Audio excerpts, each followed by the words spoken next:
Dear students, good morning. तो आज हम क्लास 10th का चैप्टर नंबर 2 स्टार्ट करने जा रहे हैं, पॉलिटिकल साइंस का। और इस चैप्टर का नाम है फेडरलिज्म।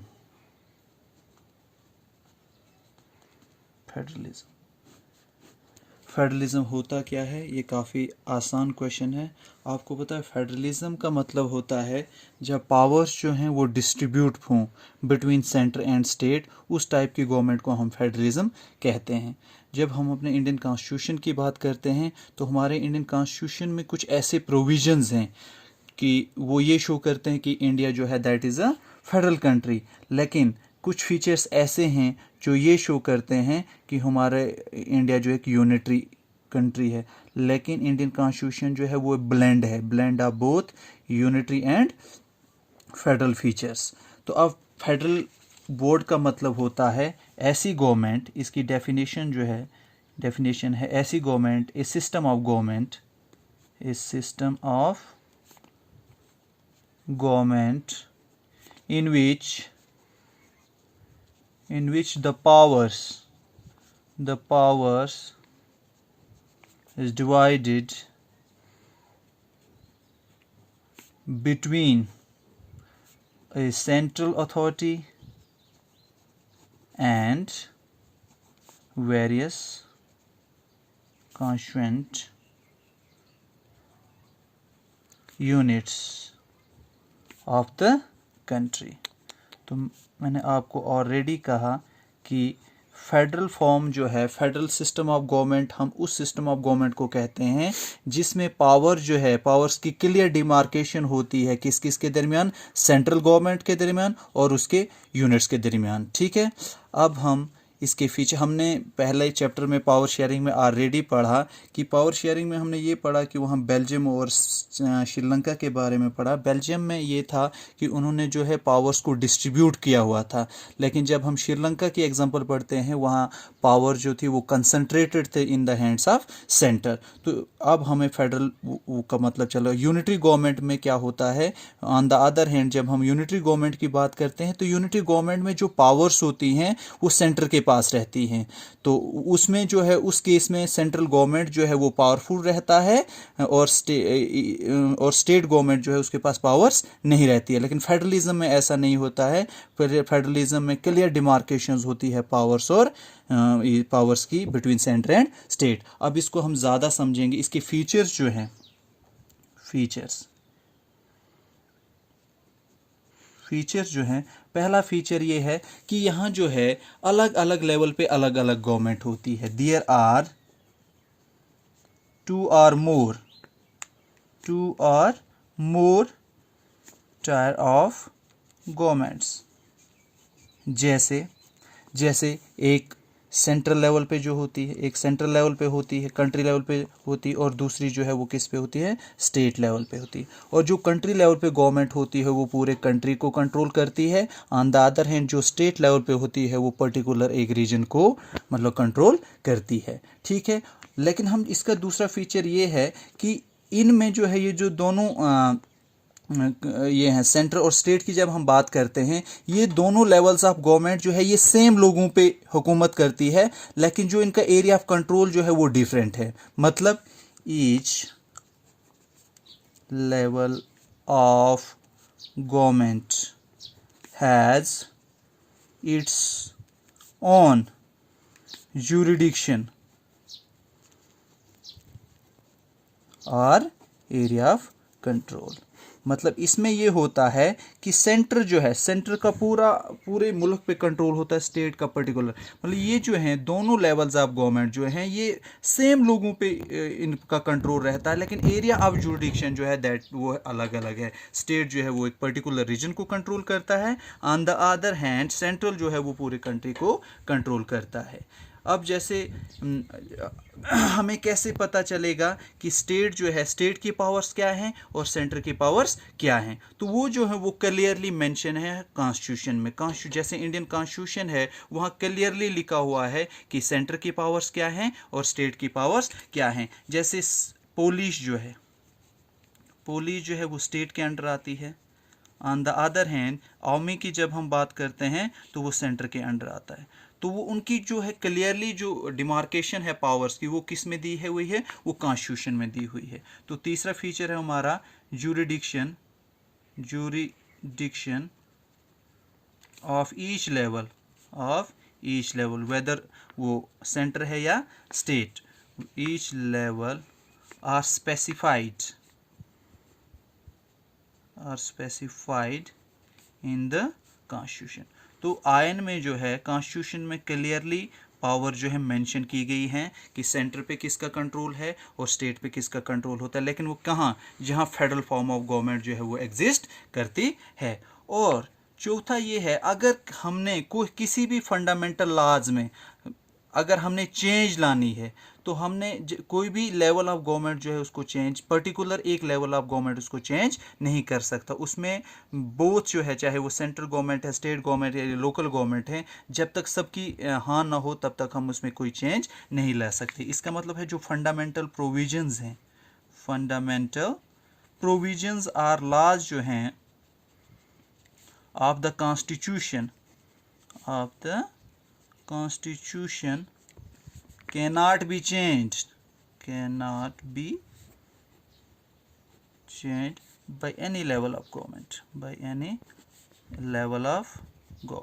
इसका मतलब है पर्टिकुलरली सेंट्रल गवर्नमेंट या स्टेट गवर्नमेंट जो है किसी भी बेसिक लॉ को, फंडामेंटल प्रोविजन को, कॉन्स्टिट्यूशन के फंडामेंटल प्रोविजन को चेंज नहीं कर सकता जब तक कि सब लेवल ऑफ गवर्नमेंट जो है इस पे सहमति ना दें।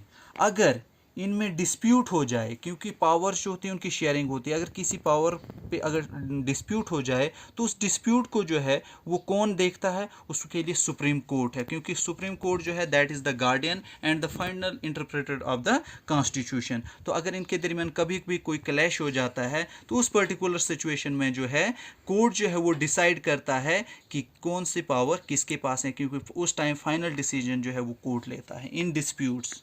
इन disputes courts interprets constitution and makes the final decision। ये उस टाइम होता है अब जब क्लैश हो जाए सेंट्रल और स्टेट गवर्नमेंट में रिगार्डिंग देयर पावर्स, उस टाइम जो है कोर्ट कॉन्स्टिट्यूशन को देकर वो अपनी फाइनल डिसीजन जो है वो देता है। और सबसे इम्पॉर्टेंट पॉइंट जो है वो ये है कि फेडरल सिस्टम ऑफ गवर्नमेंट में क्या होता है, सबसे उसका प्राइमरी ऑब्जेक्टिव जो है उसका वो रहता है यूनिटी, कि कंट्री में जो है वो यूनिटी बनी रहे और डाइवर्सिटी बनी रहे, क्योंकि डिफरेंट कल्चर्स के लोग, डिफरेंट रिलीजन्स के लोग अपने कल्चर्स को फॉलो कर सकें। तो जो फेडरलिज्म जो है, फेडरलिज्म को हम डिवाइड करते हैं दो टाइप्स में। फेडरलिज्म को डिवाइड करते हैं हम दो टाइप्स में। एक है कमिंग टुगेदर फेडरलिज्म और दूसरा है होल्डिंग टुगेदर फेडरलिज्म। इनमें डिफरेंस क्या है? कमिंग टुगेदर फेडरलिज्म में क्या होता है, मैनी इंडिपेंडेंट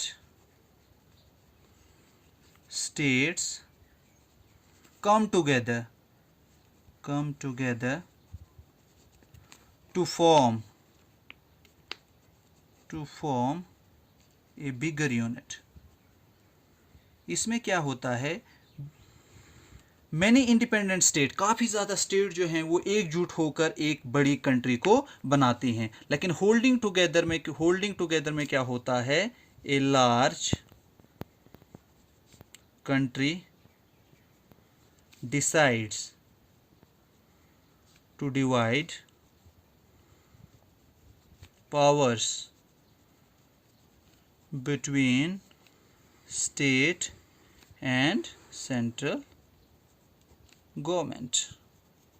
तो पहला डिफरेंस जो है कमिंग टुगेदर फेडरलिज्म में क्या होती हैं, काफ़ी ज़्यादा स्टेट जो हैं वो एक दूसरे के नज़दीक आकर एक कंट्री को फॉर्म करती हैं। लेकिन होल्डिंग टुगेदर फेडरलिज्म में क्या होता है, बड़ी बड़ी कंट्रीज जो हैं वो अपने एडमिनिस्ट्रेटिव कन्वीनियंसेस के लिए पावर्स को डिस्ट्रीब्यूट करती है, कंट्री को डिवाइड करती है डिफरेंट लेवल्स में, और पावर जो है उनको डिस्ट्रीब्यूट किया जाता है बिटवीन सेंटर एंड स्टेट्स। तो कमिंग टुगेदर में क्या होता है, जो स्टेट्स होती हैं उनके पास इक्वल पावर्स होती हैं। All states have equal powers. लेकिन जब हम होल्डिंग टुगेदर फेडरलिज्म की बात करते हैं तो हर स्टेट के पास इक्वल पावर्स नहीं होती। हम लिखेंगे state have unequal powers. Third difference इसमें ये है, इसमें जो है कमिंग टुगेदर फेडरलिज्म में जो है सेंटर और स्टेट गवर्नमेंट जो हैं, सेंटर एंड स्टेट गवर्नमेंट जो हैं, दे आर इक्वली पावरफुल। उनके पास पावर जो हैं वो बराबर रहती हैं। लेकिन जब हम होल्डिंग टुगेदर की बात करते हैं तो उसमें जो है सेंटर जो है वो ज़्यादा पावरफुल होता है। हम लिखेंगे central government is more powerful, क्योंकि पावर्स जो हैं वो ज़्यादा एक्सरसाइज कौन करता है, वो सेंटर करता है। कमिंग टुगेदर फेडरलिज्म की जो एग्जांपल्स हैं वो है हमारे पास USA, United State of America, Switzerland and Australia. और जब हम होल्डिंग टुगेदर की बात करते हैं तो इस होल्डिंग टुगेदर फेडरलिज्म की, तो इसकी हमारे पास बेस्ट एग्जांपल जो हैं वो है इंडिया, बेल्जियम एंड स्पेन। तो ये जो है ये था फेडरलिज्म के बारे में। What does the word federalism means? Federalism का मतलब है जब पावर जो हैं वो इक्वली डिस्ट्रीब्यूट हों between centre and state, that particular type of government is known as federalism. On the other hand जब हम यूनिटरी गवर्नमेंट की बात करते हैं, पावर जो है that is concentrated into the hands of the centre, और उसमें सेंटर जो है वो पावरफुल रहता है। तो इसमें हमने पढ़ा कि यहाँ जो है 2 या 2 से ज़्यादा लेवल्स ऑफ गवर्नमेंट्स होते हैं, और हर एक लेवल ऑफ गवर्नमेंट जो है उनका एक जो जुरिडिक्शन है, एरिया ऑफ कंट्रोल है, वो अलग अलग रहता है। और वो जो पावर्स हैं उनके जो सब्जेक्ट्स हैं वो क्लियरली मेंशन किए गए हैं कॉन्स्टिट्यूशन में, और इसमें पर्टिकुलरली इन्हें लिस्ट बनी हुई हैं, यूनियन लिस्ट, स्टेट लिस्ट, कॉन्करेंट्स, उनमें क्लियरली दिया हुआ है। क्योंकि यूनियन लिस्ट जो है उस पर जो है यूनियन लिस्ट की जब हम बात करते हैं तो उसमें सेंट्रल लॉज बनाता है, जब हम स्टेट लिस्ट की बात करते हैं तो उसमें स्टेट लॉज बनाता है, और कॉन्करेंट लिस्ट में जो है बोथ सेंटर और स्टेट बनाता है। अगर इन केस ऑफ अगर कोई क्लैश हो जाता है तो सेंटर का लॉ जो है वो प्रिवेल करता है। उसके बाद रेजुडियरी पावर्स भी हैं। ये सब जो है ये हमारे कॉन्स्टिट्यूशन में मेंशन की गई हैं।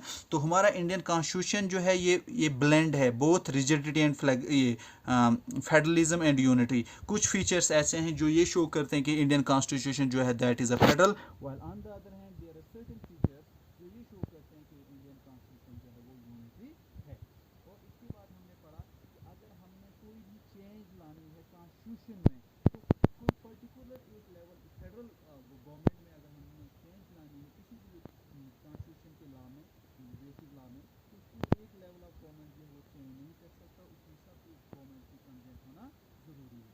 अगर उन्हें डिस्प्यूट हो जाता है रिगार्डिंग देयर पावर्स, तो इंडियन ये जो सुप्रीम कोर्ट जो है वो कॉन्स्टिट्यूशन को देख कर जो है अपनी फाइनल डिसीजन जो है वो देता है। And the most important objective of federalism is to maintain unity and diversity. और इसके बाद हमने पढ़ा सबसे इम्पॉर्टेंट फेडरलिज्म है, इसके दो पार्ट्स में इसको डिवाइड किया है। कमिंग टुगेदर फेडरलिज्म, इसके 2 टाइप्स हैं, सब टाइप्स।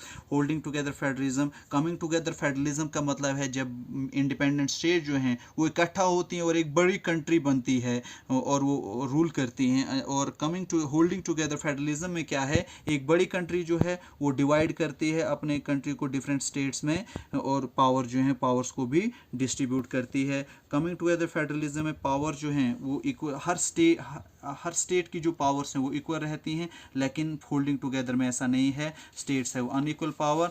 और जब हम थर्ड पॉइंट पढ़ते हैं कि सेंटर और स्टेट गवर्नमेंट जो हैं ये कमिंग टुगेदर फेडरलिज्म में इनके पास इक्वल पावर रहती है, लेकिन होल्डिंग टुगेदर फेडरलिज्म में सेंट्रल गवर्नमेंट जो है वो पावरफुल, ज़्यादा पावरफुल होता है। तो कमिंग टुगेदर फेडरलिज्म के एग्जांपल हमारे पास है United State of America, Switzerland, Australia. On the other hand India, Belgium and Spain जो हैं, they are the best examples of holding together.